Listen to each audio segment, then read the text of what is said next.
El deporte como psicoterapia. Ya hemos escuchado los testimonios de George St. Pierre en Canadá, o de Juan Espino en España, o incluso de Uriah Hall en Estados Unidos. Pero también en el fútbol, en otras disciplinas, hemos escuchado también a Carlos Tevez en Argentina o a Fran Ribéry en Francia. Todos estos atletas pasaron por etapas muy difíciles en su vida que lograron superarla a través del deporte.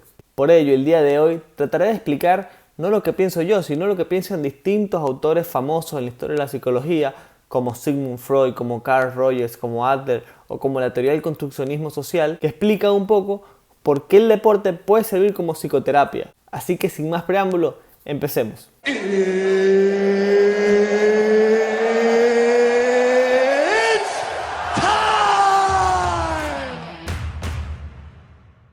Hola a todos y bienvenidos una vez más a The Mental Corner. Mi nombre es Carlos Calderón y en este nuevo episodio trataré de explicar un poco por qué a veces el deporte es mucho más allá que una sola actividad física o que un juego. Y para ello trataré de comenzar por un pensamiento que involucra el inconsciente, y hablando de eso, básicamente uno hace referencia a Sigmund Freud. Freud argumentaba que la mayor motivación que el humano tenía era inconsciente, es decir, ni siquiera estábamos conscientes del por qué hacemos las cosas, simplemente actuábamos. Y hablaba el ejemplo del iceberg, ¿no? Que nada más veamos la punta del iceberg, que sería lo consciente, y que todo lo que está en la parte de abajo sería el inconsciente, que es lo que nos motiva y nos mueve a hacer distintas cosas y comportarnos como somos. Entendiendo este concepto de todas estas motivaciones inconscientes en que hace que nos movamos, podemos comprender un poco por qué a veces un gimnasio o un dojo significa más que un lugar con muchos metros cuadrados. Porque a veces el colocarnos una ropa en particular o una insignia, como decirle, representar a una institución, una academia, un club, colocarte un karategi, hace que te comportes ya de una forma diferente. Dicho esto, también decía que tenía unas pulsiones. No quiero entrar mucho en detalles técnicos y nada por el estilo, pero básicamente hablaba de dos pulsiones de vida y pulsiones de muerte, ¿no? En estas pulsiones, que son las que hace que el ser humano básicamente se mueva y necesita también descargarlas, porque es como si fuera un sistema, ¿no? También se encuentra todo un mundo del área afectiva. Y en este momento es cuando el deporte cobra mucha más fuerza, porque simplemente con el hecho de ir a un lugar, que puede ser un lugar como cualquiera, es decir, un tatami, un piso, una estructura de unos metros cuadrados, tiene un símbolo mucho más allá que eso. Cuando hablamos ya que un gimnasio, que puede ser incluso una segunda familia, que te encuentras con un montón de dinámicas a nivel inconsciente. Con dinámicas, ¿a qué me quiero referir? Freud hablaba que en cada grupo puede haber un padre, es decir, un entrenador puede tomar la figura paterna o materna, bien sea el caso, dependiendo de cómo sea la relación. La relación también como que tú rivalizas con los hermanos, que serán tus compañeros de entrenamiento. La relación de identidad y de inconsciente colectivo, que también hablaron muchos autores posteriores a Freud también, que también lo inició la conversación, que se mueve cuando ya tú representas a una comunidad y no eres solamente una persona normal, sino que puede ser una persona que además es karateca, llevas un símbolo también en el pecho que te representa y hace que también que te comportes de una forma diferente. Por eso también cuando vemos a distintas personalidades que se ponen un karateki o se ponen ya la indumentaria para practicar el deporte, puede que cambien y puede que establezcan unas reglas o un comportamiento diferente al que hacían antes cuando no tuvieran todas estas insignias o toda esta indumentaria. Siguiendo esta idea, Manuel Llorens, un psicólogo venezolano, decía que la cancha, en este caso de las MMA puede ser el octágono, es un teatro donde se despliega toda nuestra fantasía. Y es que todos los hechos externos que nosotros pues vemos y después podemos ser palpables en nuestro día a día, están formados por una simbolización que nosotros le damos a partir de nuestro mundo interno. Y es ahí donde el deporte sirve como pantalla para representar todos estos conflictos que puede pasar. Hay también un concepto muy llamativo que encaja perfecto con el deporte, que es la sublimación, un mecanismo de defensa para nivelar, que se entienda un poco muy vago, ¿no? Obviamente, para nivelar un poco la angustia de la persona. Freud ha hablado de un mecanismo de defensa entre muchos de la sublimación, que es básicamente expresar estas pulsiones sin sentir angustia. Y es ahí donde digo que cobra mucha importancia el deporte, porque más allá de lo que se puede observar a una persona golpeando a otra, a un saco o incluso un compañero, o también, bien sea recibiendo un golpe, estás descargando muchas pulsiones de muerte o incluso de vida también, de placer, de que pueden ser expresadas, como decía Sigmund Freud, con la sublimación y de forma adaptativa y que se vea bien socialmente, o sea, que sea aceptada. Hay otro autor que quisiera tocar también el día de hoy, que es Carl Rogers. Es un psicólogo que me parece entró una tercera ola básicamente en la psicología con la psicología humanista, la fenomenología, y él decía que el self, es decir, la creación ya de una identidad máxima básicamente de la persona, se crea a través de las experiencias.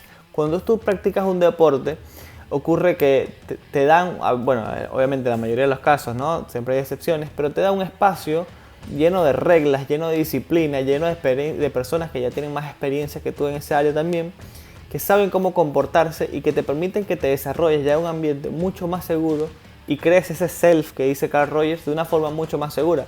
Lo vas creando a través de experiencias vividas que tienes en tu casa, puedes tener en el colegio, en familia, con amigos, y todas estas experiencias pueden ser también negativas y positivas, pero van a ser totalmente distintas a las que puedes ya crear en un sistema donde hay reglas y donde se maneja mucho mejor, aunque tenga menos reglas quizás que un colegio, pero se puede manejar mucho mejor ya como en camaradería. También repito, dependiendo de los casos, ¿no? Si eres un niño o si comienzas en el deporte como un adulto, como si empiezas en las MMA, por decir un ejemplo. Hay un término importante acá que es la congruencia entre el self real y el self ideal, que establece Carl Rogers, y básicamente te dice que lo más positivo es disminuir esa brecha de incongruencia que puedes tener entre lo que tú piensas que eres y en lo que tú quieres llegar a ser, o al menos te piensas que puedes llegar a ser. Y también es ahí donde habla ese mundo de fantasía, que hago la conexión con Freud, donde la persona puede simbolizar muchas veces que puede ser esa persona ideal, y hace muy bien encerrar un poco esa brecha que habla Carl Rogers, en cuando tú te pones ese karategui y te vuelves una persona quizás ordenada, respetuosa, o incluso una persona mucho más fuerte o con más valiente de lo que puede ser el día a día en la calle. Que bien valga, ese self se va integrando, mezclando ya ambos conceptos, se va integrando y va a disminuir esa brecha que te va a disminuir obviamente la ansiedad y la angustia. Y es por eso que el deporte puede ser una forma de hacer psicoterapia. ¿Y por qué no? O sea, Carl Rogers decía muy bien que la psicoterapia se puede establecer también en terapia de grupos y que tiene que ser centrada en la persona. Hay un enfoque que se llama el del construccionismo social, que te decía que también, similando, ¿no? Haciendo relación a lo de Carl Rogers, que es cambiar el enfoque negativo de ver a la persona. Desde Freud y muchos otros autores se habla de la persona que asiste al psicólogo como un paciente, partiendo así de que tienen una patología y buscas de un enfermo llevarlo a un estado funcional, es decir, una persona normal.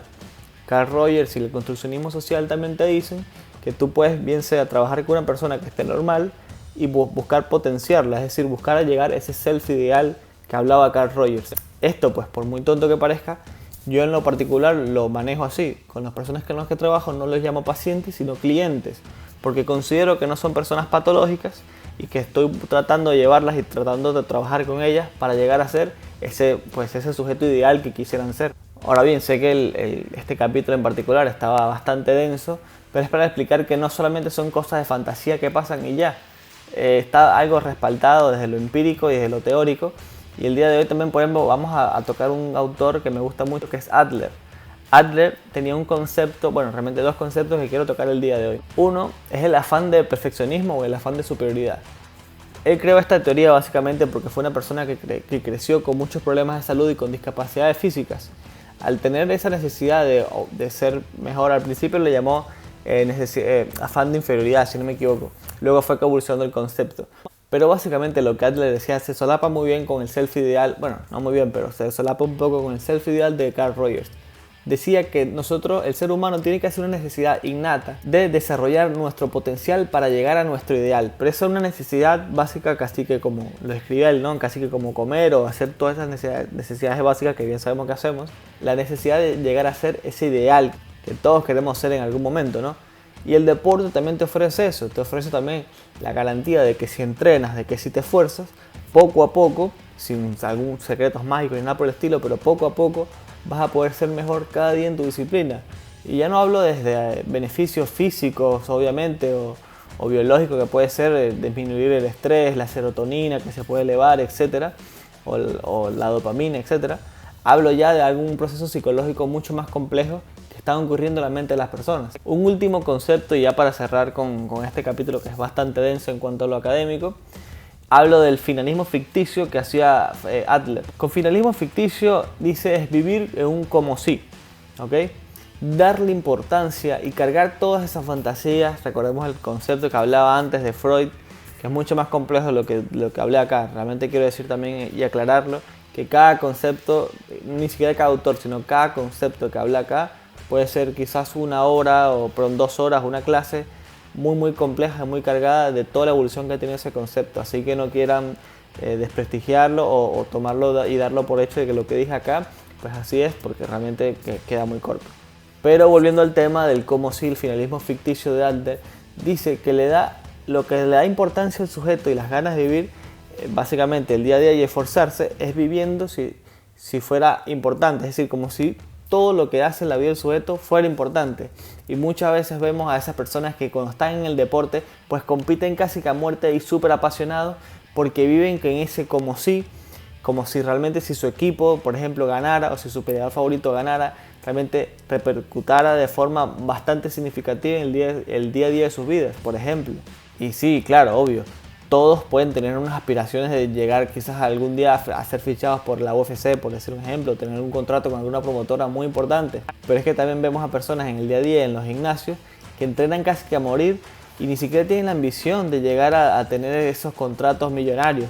Simplemente lo hacen porque viven con ese como si que si así lo hacen, son mejores personas y mejores atletas. Y eso los hace tener una misión y un motivo de vida mucho más fuerte. Bueno, no me quiero extender mucho más con este video porque sé que fue muy cargado, pero no había una forma realmente fácil, me costó mucho encontrar quizás mencionar todos estos autores de forma tan seguida y tan compilada, y muchos otros que también tuve que dejar afuera, ¿no? Por no cargar tanto el video, pero es algo que quería hacer, pues como obvio todo este programa, estos videos que he hecho en The Mental Corner desde lo personal, porque me parece que son importantes establecerlos y también pensar que hay muchas personas que subestiman el deporte y hay muchas personas que no entienden, aunque están viviendo la experiencia, no entienden cómo surgen todas estas cosas. Así que quería dejar este video para informarlos a todos y decirles que si tienen alguna pregunta o alguna duda, pues pueden colocarlo en los comentarios, darle like también y suscribirse al canal si les gustan mis videos. O si no, también por ahí también les dejo mi correo Gmail y me mandan sus preguntas en el caso que las tengan, ¿no? Así que nada, les mando un abrazo y muchas gracias a todos por el apoyo. Hasta luego.